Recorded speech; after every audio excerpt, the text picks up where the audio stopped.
Today's video, magluluto po ako ng ginisang gulay kasi po nga walang ulam.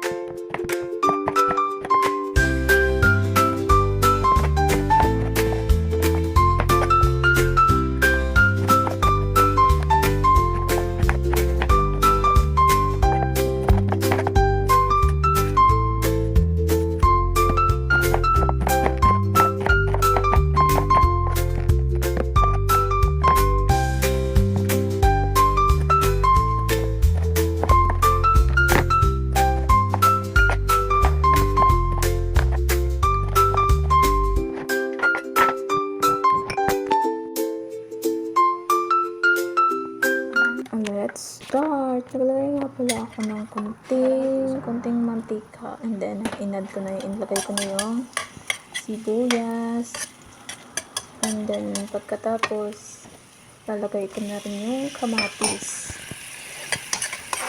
Akin lang halo, mix kaya ito'y magiging hindi ko alam. And then, pagkatapos nilagyan ko ng konting pampalasa. Para ito na may sumarap.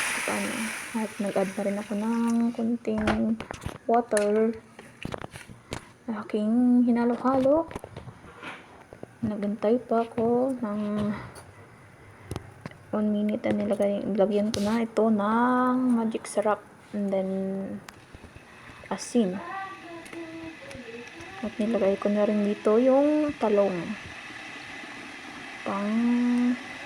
Ito'y maging lambot. And then, pagkatapos, nag-add na rin ulit ako ng water kasi ito'y sobrang kunti. Ayan, nilagay ko yung okra. Okrang maliit. Ayan, nilagay ko na nga lahat. Pagkatapos, ilalagay ko rin yung pechay. Yan. Para naman marami-rami yung gulay na lulutuin niyo yung gabi. Yan nga. And then, tinakpat ko ito ng ilang saglit. Binuksan ko ulit. Nilagay ko yung talbos ng kamote. Yan. Sobrang dami nga nito. And then, yan na nga yun. Nilagay ko na yung watercress.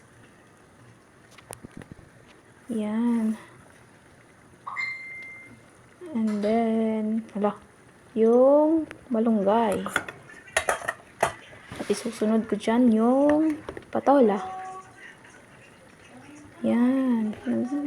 Designan ko pa nga ito. Yan. Napakabagal ko naman. Yan. Tagal ko matapos dyan.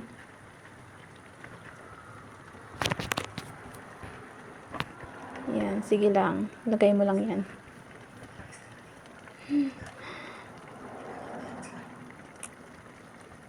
And then, matatapos na nga.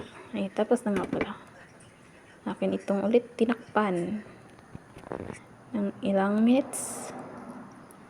And then, kumain muna ako ng mangga. Kasi ako'y nagutom. Yan. Kumain nga si Bingbing ng mangga ngayon.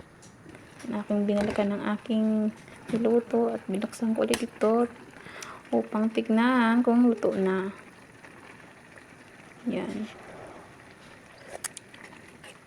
Tinikman ko ito kung anong lasa, kung masarap ba or hindi. At aking minix na naman. Yan. Nagkadurog-durog na yan. Ayan nga. Malapit na siyang maluto. Nilagyan ko ulit ng konting asin kasi ito yung matabang. Yan. Sinalo-halo upang hindi ko alam. Ayan. Mix ko ulit. Para I don't know. Ayan. Maluluto na siya. Antayin ko pa ng ilang minutes. Akin ulit itong tatakpan. Wait the minute.